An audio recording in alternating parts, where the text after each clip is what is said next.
जैसे मरे बिना मोक्ष नहीं मिलता, तपे बिना सोना नहीं चमकता, वैसे ही बिना आंसर किए यूपीएससी में सिलेक्शन नहीं होता। और ऐसा मैं नहीं कह रही हूँ, ऐसा बहुत सारे टॉपर्स ने कहा है कि बिना आंसर राइटिंग प्रैक्टिस किए आपका सिलेक्शन होना इम्पॉसिबल है। तो अगर आपको भी मेरी सिलेक्शन हो गई है वाला मोमेंट चाहिए, तो आपको आंसर राइटिंग करनी ही पड़ेगी। अब आंसर राइटिंग की इंपॉर्टेंस तो हमें पता है, पर एक अच्छा आंसर होता क्या है और टॉपर्स ने क्या ऐसी चीजें कर रखी हैं जो अगर हमारे आंसर में भी हो तो हमारे भी मार्क्स बढ़ जाएंगे, उसके लिए आज ये सेशन है। अगर आप आंसर राइटिंग करते हैं रेगुलरली तो इसमें भी कुछ ऐसी इंसाइट्स आपको मिल जाएंगी जो अपने आंसर में आप इंक्लूड कर सकते हैं। अगर आप आंसर राइटिंग को लेके बिगिनर हैं, आप अभी फिगर आउट ही कर रहे हैं आंसर राइटिंग होती क्या है और कैसे करनी चाहिए, तो आपके लिए भी ये बहुत इंपॉर्टेंट सेशन होने वाला है। But before all of that, hello everyone, मेरा नाम मोनिका है और लेट्स क्रैक यूपीएससी सीएससी में आपका स्वागत है। मेरे पास एक अनाउंसमेंट है, उसके बाद हम आगे बढ़ेंगे। हम टॉपर्स की कॉपी देखेंगे, उनकी कॉपी से जो इंसाइट हमें मिल सकती है हम वो गैदर करेंगे और फिर वो हम अपने आंसर में भी इंप्लीमेंट करेंगे। सो जो अनाउंसमेंट है वो अनअकैडमी से रिलेटेड है। अनअकैडमी का सब्सक्रिप्शन 50% ऑफ में अवेलेबल है आपको, और उसका 6 मंथ्स का एक्सटेंशन भी आपको अवेलेबल है। पर इसके साथ एक एक्स्ट्रा एडवांटेज भी है, आपको मृणाल सर के इकोनॉमिक्स के प्रिंटेड नोट्स भी अवेलेबल कराए गए हैं, ताकि आप अपनी प्रिपरेशन में और ज़्यादा अच्छा कर पाए। अब इसमें आप मेरा कोड MM05 का इस्तेमाल कर सकते हैं। MM05 मेरा कोड है, इसका इस्तेमाल करेंगे तो आपको जो भी डिस्काउंट है वो अवेल हो जाएगा। अगर आप यूपीएससी 2025 प्रीलिम्स की तैयारी में भी लगे हुए हैं तो आपके लिए क्रैश कोर्स भी है। ये क्रैश कोर्स 7 फरवरी से शुरू हो चुका है, पर इस क्रैश कोर्स में आप एनरोल कर सकते हैं। और इसके साथ अगर आपका प्रीलिम्स क्लियर हो जाता है तो आपको मेंस का सब्सक्रिप्शन भी फ्री में मिल जाता है। इसके अलावा एक और अनाउंसमेंट है जनरल स्टडीज से रिलेटेड। हमारी जीएस की बैचेस हैं जो चल रही हैं। इग्नाइट बैच है जिसमें इंग्लिश में पढ़ाया जाता है, आरंभ बैच है जिसमें इंग्लिश में पढ़ाया जाता है, शिखर बैच है जिसमें हिंदी में पढ़ाया जाता है, हिंदी मीडियम के लिए है ये बैच। तो आप इन बैचेस में भी अपनी प्रिफर्ड लैंग्वेज को लेकर एनरोल कर सकते हैं। अगेन कोड जो है MM05 ही है, इसी का इस्तेमाल करना है आपको। अब हम फिर से आते हैं अपने टॉपिक पे कि एक अच्छा आंसर किसे कहते हैं, एक अच्छे आंसर में क्या क्या एलिमेंट्स होते हैं, या फिर इवैल्यूएटर किसे एक अच्छा आंसर मानता है जिसकी वजह से वो उसे ज्यादा नंबर देता है। तो बेसिकली 4 एलिमेंट्स हैं, ये 4 एलिमेंट्स एक अच्छे आंसर की निशानी है। इन चारों पे हम बात करेंगे आज, और इसका एक एलिमेंट जो है वो आज मैं इसी क्लास में आपको करके बताऊंगी और इसी क्लास में आपके एक एलिमेंट तैयार हो जाएगा। अब यहाँ पर जो सबसे पहला एलिमेंट है जो अच्छे आंसर की पहचान है वो है कंसेप्चुअल क्लैरिटी। आपको कॉन्सेप्ट आना चाहिए और आपको उसको अच्छी तरह से लिखना आना चाहिए, तब जाकर ही आपका एक अच्छा आंसर बन जाता है, और ये फाउंडेशनल कैरेक्टरिस्टिक है। जैसे अगर क्वेश्चन आया है कॉन्टिनेंटल ड्रिफ्ट पर, और अगर आपको कॉन्टिनेंटल ड्रिफ्ट का कॉन्सेप्ट पता ही नहीं है तो आप उसे अच्छे से नहीं लिख पाएंगे। तो कॉन्सेप्ट की क्लैरिटी, उससे फेमिलियरिटी और उसे अच्छे से लिखना सबसे पहला चीज है। इसमें आता है आर्टिकुलेशन, आप कितना अच्छे तरीके से उसे आर्टिकुलेट करते हैं, कितना अच्छे से आप उसे लिख पाते हैं, पेश कर पाते हैं, कितने अच्छे शब्दों का चयन करते हैं आप। ये सब चीजें जो है वो कॉन्सेप्ट क्लैरिटी में आती है। अच्छा, इवैल्यूएटर को कैसे पता चलेगा कि आपके पास कॉन्सेप्ट क्लैरिटी है? आपके आंसर से। क्या होता है, आपके आंसर में अगर अच्छे शब्दों का चयन किया गया है, उस टॉपिक से रिलेटेड शब्दों का चयन किया गया है, तो इवैल्यूएटर को पता चल जाता है कि ये टॉपिक इसे आता है। उसके अलावा अगर आपके आंसर में बार बार काटापिटी देखने को मिलती है, जिसमें आपने लिख लिख कर काटा है चीजों को, तो उससे भी समझ में आ जाता है कि आप या तो पहली बार आंसर लिख रहे हैं या फिर आप ये अपने दिमाग में आंसर बना रहे हैं जो आप इसको पिरोने की कोशिश कर रहे हैं अपनी कॉपी में। तो आपको ये भी कोशिश करनी है कि आप जब आंसर लिखें तो आप ज्यादा काटा पिटी ना करें। ह्यूमन एरर ठीक है, चल जाता है, थोड़ा बहुत ठीक है, पर बहुत ज्यादा ना हो, आपका आंसर साफ सुथरा हो, इस पर भी ध्यान देना होता है। क्योंकि एट दी एंड इवैल्यूएटर एक इंसान है, इंसान जो है वो बहुत जल्दी जज कर लेता है, और वो तो जज करने ही बैठा है, आपको जज करेगा तभी मार्क्स देगा। तो आपको ये कोशिश करनी होती है कि आपकी कॉन्सेप्ट क्लैरिटी हो और आप उसको आंसर में शो करें। दूसरा जो है वो एस्पेक्ट है एनालिटिकल डेप्थ। आपके आंसर में कितना ज्यादा डेप्थ है, कितने मल्टीपल डायमेंशंस पे आपने उस आंसर को एक्सप्लोर करा है। मल्टीपल डायमेंशंस, फॉर एग्जांपल अगर पेट्रियार्की पे क्वेश्चन आ गया कि इंडियन सोसाइटी में पेट्रियार्की एक्सप्लेन कीजिए, तो ये पेट्रियार्की जो है इसको आप बहुत सारे डायमेंशंस में दिखा सकते हैं। जैसे पॉलिटिक्स में विमेन का पार्टिसिपेशन कम है, ये पेट्रियार्की है।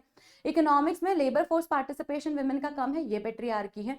रिलीजन में, जुडिशरी में, ये सारे एस्पेक्ट्स पे आप एक्सप्लोर कर सकते हैं। तो आपकी मल्टी डायमेंशनैलिटी आपके एनालिसिस को एक वजन दे देती है। उसके अलावा कुछ क्वेश्चंस ऐसे होते हैं जो आप रियल लाइफ में इंप्लीमेंट कर सकते हैं, उनके एग्जाम्पल्स और डेटा कलेक्ट कर सकते हैं। तो वो जो है वो हमारा थर्ड एलिमेंट में आता है कि आपको कितना फैक्ट पता है, कितने एग्जाम्पल्स है, कितना कंटेम्प्रेरी है आपका आंसर। कंटेम्प्रेरी का मतलब है कि कितने अच्छे एग्जाम्पल्स आपने अभी के टाइम के इस्तेमाल किए हैं अपने आंसर में। तो इसमें आप रिपोर्ट्स का इस्तेमाल कर सकते हैं, इंडेक्सेस का इस्तेमाल कर सकते हैं, केस स्टडी का इस्तेमाल कर सकते हैं, एग्जाम्पल्स का इस्तेमाल कर सकते हैं। और ये तीनों जो चीजें हैं, ये तीनों काम जो हैं वो आप अपनी यूपीएससी की तैयारी में करते ही करते हैं। आप कोई भी सब्जेक्ट प्रिपेयर करते हैं तो आप उसका कॉन्सेप्ट समझते हैं, आप उसका इन डेप्थ एनालिसिस करने की कोशिश करते हैं, आप उससे रिलेटेड एग्जाम्पल्स और फैक्ट पढ़ते हैं। आज जिस डायमेंशन पे मैं यहाँ पर बात करने वाली हूँ वो है प्रेजेंटेशन या फिर विजुअल अपील। हम टॉपर्स की कॉपी में से प्रेजेंटेशन के कुछ ऐसे की इनसाइट्स निकाल कर लाए हैं कि आपको समझ में आएगा कि कैसे उनका आंसर स्टैंड आउट कर जाता है बाकियों के आंसर से, और ये इंक्लूड करना आपके आंसर में बहुत आसान है। तो हम प्रेजेंटेशन की बात कर लेते हैं। देखिए, जो दिखता है वो बिकता है, जो सुंदर दिखेगा उसको ज्यादा नंबर आएगा। अब ये प्रेजेंटेशन सिर्फ हैंडराइटिंग से रिलेटेड नहीं होता है। आपकी हैंडराइटिंग खराब भी है तो चलेगा, आपका प्रेजेंटेशन सुंदर होना चाहिए। हैंडराइटिंग जो है वो तो ठीक है, किसी की अच्छी है तो उसके पास एक्स्ट्रा एडवांटेज हो जाता है, पर गंदी भी है तो इतना बड़ा नुकसान नहीं है। आप प्रेजेंटेशन पे काम करिए, आपका आंसर अपने आप ही खूबसूरत दिखेगा। अब प्रेजेंटेशन में आता क्या है वो देख लेते हैं। अब उसके लिए टॉपर्स की कॉपी है मेरे पास। अब ये जो टॉपर्स की कॉपी है, ये ओपन सोर्सेस में जो भी कॉपीज हैं उनमें से उठाई गई है। यहाँ पर मैं जीएस की भी कॉपी दिखाऊंगी आपको, ऑप्शनल की भी दिखाऊंगी, और आप नोटिस करेंगे कि एक सिमिलर पैटर्न ही है दोनों की कॉपी में। वीडियो पॉज करके आप खुद नोटिस कीजिए क्या क्या एलिमेंट्स आप किस चीज पे आपकी सबसे पहले नजर जा रही है, आंसर का कौन सा एलिमेंट है जो जिस पे आपकी नजर जा रही है। एक और चीज, यहाँ पे फोकस आपको कंटेंट पे नहीं करना है कि इन्होंने लिखा क्या है। ये GS1 की कॉपी है तो इसमें लिखा क्या है, कंटेंट क्या है, उस पर फोकस नहीं करना है, आपको प्रेजेंटेशन पे फोकस करना है। तो प्रेजेंटेशन के कौन कौन से एलिमेंट्स हैं जो आप नोटिस कर रहे हैं वो आपको पॉज करके देखने हैं। यहाँ पर मैं आपको एनालिसिस करके बता देती हूँ। ये टॉपर की कॉपी है, इसमें आप देखेंगे तो अंडरलाइन का इस्तेमाल किया गया है। मुझे पेन चेंज करना पड़ेगा ताकि विजिबिलिटी हो। अंडरलाइन का इस्तेमाल किया। अब अंडरलाइन भी दो तरह की, एक तो सिंगल अंडरलाइन है और डबल अंडरलाइन है। फिर लेटर केस भी बदले गए हैं। लेटर केस का मतलब है कि जैसे आप स्मॉल लेटर से सारे कैपिटल लेटर्स में लिखे गए हैं, लेटर केस भी बदला गया है। देन हेडिंग और सब हेडिंग का इस्तेमाल किया गया है। हेडिंग और सब हेडिंग का इस्तेमाल किया गया है आंसर में। आंसर में पॉइंट्स, नंबरिंग का भी इस्तेमाल किया गया है। ये सारे जो है ये प्रेजेंटेशन के एलिमेंट होते हैं जिसमें अभी हमने कुछ कुछ नोटिस करना शुरू कर दिया है। अगेन यहाँ पर अंडरलाइन है, नंबरिंग है, अगेन हेडिंग लिखी हुई है, सब हेडिंग्स हैं यहाँ पर भी। यहाँ पर देखिए एग्जाम्पल को भी अलग तरीके से लिखा गया है ताकि एग्जाम्पल पे भी नजर जाए। जैसे जगह चेंज करके लिखा गया है, छोटे छोटे पैराग्राफ्स में लिखा गया है। तो ये सब चीजें जो हैं ये एक प्रेजेंटेशन के एलिमेंट्स होते हैं। ये तो एक टॉपर की कॉपी है, जनरल स्टडीज की कॉपी है। अगर आपको ऐसा लग रहा है कि सारे टॉपर्स ये तो नहीं करते होंगे तो मैं एक और कॉपी दिखा देती हूँ, और वो ऑप्शनल की कॉपी है। देखिए ये ऑप्शनल की कॉपी है, अगेन दूसरे टॉपर है ये। इन्होंने भी प्रेजेंटेशन के एलिमेंट्स में अलग अलग चीजें इस्तेमाल की है पर जीएस जैसी ही हैं। जैसे बॉक्सेस में लिखा है, की चीजें हाईलाइट की हैं, अंडरलाइन किया हुआ है, हेडिंग्स का इस्तेमाल किया गया है। ये सारे एलिमेंट्स उन्होंने अपने आंसर में इस्तेमाल किए हैं, बुलेट पॉइंट्स का इस्तेमाल किया है। ये सब जो है ये आपको हर आंसर में देखने को मिल ही जाते हैं। अब ये जो एलिमेंट्स हैं ये आपको अपने आंसर में भी निकालने हैं, अपने आंसर में भी इंक्लूड करने हैं। ये सारे एलिमेंट्स जो हैं वो आपके आंसर की ब्यूटी इन्हांस करते हैं। इवैल्यूएटर को जो भी आपके इंपॉर्टेंट पॉइंट्स हैं उस पर नजर आसानी से चली जाए ये कोशिश करते हैं। देखिए इवैल्यूएटर जो है वो एक दिन में बहुत सारी कॉपीज चेक कर रहा है, उसमें आपका आंसर कैसे इंपॉर्टेंट है, आपने कितने अच्छे शब्दों का इस्तेमाल किया है, आपको कितना आता है, ये उसको बताने की जिम्मेदारी आपकी है। आपका आंसर स्टैंड आउट कब करेगा, जब आप अच्छे से प्रेजेंट करेंगे उसे। तो ये सारे एलिमेंट्स इंक्लूड करेंगे तो आपका आंसर बेहतर बनेगा। इसके अलावा डायग्राम को लेके भी मेरे पास एक इंसाइट है। डायग्राम देखेंगे अब हम, ये जो आंसर है अगेन दूसरे टॉपर है उनका डायग्राम पे ज्यादा एम्फेसाइज करेंगे हम कि यहाँ पर डायग्राम बनाया है तो देखिए उसे बॉक्स में रखा है ताकि आंसर में साफ सुथरापन लगे, ऐसा नहीं कि घिचपिच हो गया है। सिमिलरली हेडिंग्स का इस्तेमाल किया गया है, अंडरलाइन और बाकी सारी चीजें तो वैसी हैं जो हम देखते आ रहे हैं।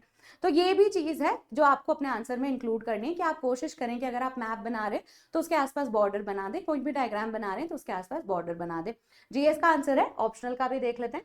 ऑप्शनल में भी इसी तरह की प्रैक्टिस की जाती है जिसमें बॉक्स बनाया जाता है ताकि आपके आंसर में नीटनेस रहे, साफ सुथरा लगे आपका आंसर। ये सब चीजें जो है वो साइकोलॉजिकली इवैल्यूएटर को बताने की कोशिश है कि मुझे आता है, मुझे आंसर आता है और मैं अच्छे से पढ़कर आया हूं, आप मुझे ज्यादा नंबर दीजिए। ये सारी चीजें आपको इस्तेमाल करनी होती है। टू सम अप, ये प्रेजेंटेशन के एलिमेंट्स हैं जो हर आंसर में होने चाहिए। नीटनेस, देखो नीटनेस जो है वो प्रैक्टिस से ही आती है। आपका आंसर साफ सुथरा है, ये कब इंश्योर होता है? जब आपने बहुत आंसर राइटिंग प्रैक्टिस की होती है। अगर आप कोई भी आंसर पहली बार पढ़ रहे हैं और लिख रहे हैं तो देखना उसमें बहुत काटापिटी होती है, आप साफ सुथरा नहीं लिख पाते, आपको जगह कैसे इस्तेमाल करनी है वो ही समझ में नहीं आता है। तो नीटनेस जो है वो प्रैक्टिस की निशानी है। आपका आंसर अगर साफ सुथरा है मतलब आप प्रैक्टिस करके आए हैं। हेडिंग और सब हेडिंग का इस्तेमाल करना होता है, अंडरलाइन करनी होती है, लेटर केस चेंज करना होता है, जैसे कुछ कैपिटल्स में लिख दिया कुछ स्मॉल में लिख दिया, लेटर केस का इस्तेमाल करना होता है अलग अलग। एग्जाम्पल्स जो है उनको भी हाईलाइट करने होते हैं। एग्जाम्पल्स जो है वो मेक श्योर करना होता है कि इवैल्यूएटर देखे ही देखे। डायग्राम्स का भी इस्तेमाल कर रहे हैं अगर आप तो उसको बॉक्स में बनाना होता है। ये सारे प्रेजेंटेशन के एलिमेंट्स हैं जो अधिकतर टॉपर्स इस्तेमाल करते हैं। आपको हो सकता है ऐसे कोई एक दो एक्सेप्शंस मिल जाए जिन्होंने नहीं किया इस्तेमाल फिर भी उन्हें नंबर आए हैं, पर जितना मेरा एनालिसिस है उसमें अगर आप ये सब एलिमेंट्स इंक्लूड करते हैं तो आपका आंसर का प्रेजेंटेशन एक लेवल अप हो जाता है, आपको एक एक्स्ट्रा एज मिल जाती है। इससे मैं ये नहीं कह रही कि पहले के जो 3 पॉइंट्स या 3 एलिमेंट्स देखे हमने, कंसेप्चुअल क्लैरिटी, एनालिटिकल डेप्थ और जो एग्जाम्पल्स और फैक्ट्स का इस्तेमाल है वो आपको नहीं करना है, वो सब करना ही है, साथ में प्रेजेंटेशन का भी ध्यान रखना है। अब इसको लेके कुछ डोंट्स भी हैं, कुछ चीजें ऐसी हैं जो आपको नहीं करनी है। नहीं करने वाले एलिमेंट्स ऐसे हैं कि आपको ओवर अंडरलाइन नहीं करना। ऐसा नहीं है कि हर शब्द ही अंडरलाइन कर दिया है तो फिर तो अंडरलाइन का पर्पस ही डिफीट हो जाएगा। जो इंपॉर्टेंट चीजें हैं सिर्फ वो ही अंडरलाइन करना है। ओवर एम्बेलिश भी नहीं करना, एम्बेलिश मतलब सजाना, जैसे ज्यादा ऐसे क्लाउड व्लाउड मत बना देना हेडिंग के आसपास। इनका इस्तेमाल आप डायग्राम में कर सकते हैं पर आपका आंसर फॉर्मल ही लगे ये कोशिश करनी है। मल्टीपल कलर के पेन्स इस्तेमाल करना का अवॉइड कीजिए क्योंकि जब आप पेन बदलते हैं तो आपका टाइम जाता है। जैसे एक पेन रखेंगे, आप दूसरा पेन उठाएंगे, उससे लिखेंगे, फिर उसे रखेंगे, फिर वापस अपना पेन उठाएंगे, तो इसमें समय चला जाता है और मेंस में समय की प्रॉब्लम होती है, टाइम कम पड़ता है। तो आप कोशिश कीजिए कि आप एक ही पेन से प्रैक्टिस करें। पेंसिल वगैरह का इस्तेमाल कर सकते हैं आप, बट स्टिल आपका टाइम जो है उसकी कॉस्ट पे ना आए ये सुंदरता, ये कोशिश कीजिए। तो कोशिश अपनी प्रैक्टिस में भी ऐसी ही करनी कि आप एक ही पेन से अपने आंसर की लेजिबिलिटी इंप्रूव कर लें, आपका आंसर सुंदर बनाने की कोशिश करें। और आज का ये सेशन उसी पर ही था कि आप कैसे कर सकते हैं। अल्टीमेट एम क्या है? इवैल्यूएटर को खुश करना है ताकि वो आपको नंबर दे दे, नंबर दे देगा तो रैंक आ जाएगी, रैंक आ जाएगी तो फिर मजे ही मजे। तो हो सकता है आपको आज के सेशन में कुछ डाउट हो तो वो आप हमें कमेंट सेक्शन में बता सकते हैं। आंसर राइटिंग बिगिनर्स के लिए कैसे होती है, इंट्रोडक्शन, बॉडी, कंक्लूजन, उसको लेके हम एक सेपरेट सेशन करेंगे जिसमें हम कोशिश करेंगे कि इंट्रोडक्शन में क्या लिखा जाता है, कंटेंट में क्या लिखा जाता है, उसके बारे में अच्छे से समझाएं आपको। इसी के साथ अगर आपको सेशन पसंद आया है और कोई डाउट कंसर्न है तो आप कमेंट सेक्शन का इस्तेमाल कीजिए, हमें अप्रिशिएट करने के लिए भी, कुछ सवाल पूछना है तो उन्हें उसके लिए भी। और इस सेशन को लाइक शेयर कीजिए और चैनल को सब्सक्राइब कर लीजिए। Thank you.